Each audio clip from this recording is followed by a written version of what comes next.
Day 17. The Prodigal Son, Love that Restores.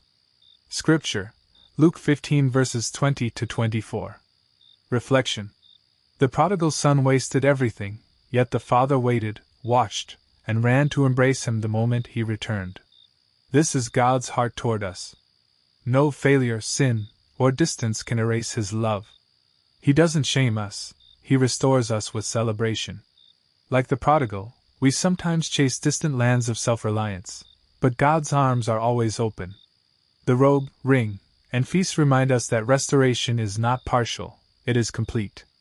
God not only forgives, He reinstates us as beloved children. Prayer. Father, thank You for Your restoring love. Even when I fall short, You welcome me back with open arms. Help me to rest in Your grace and extend the same to others. Amen.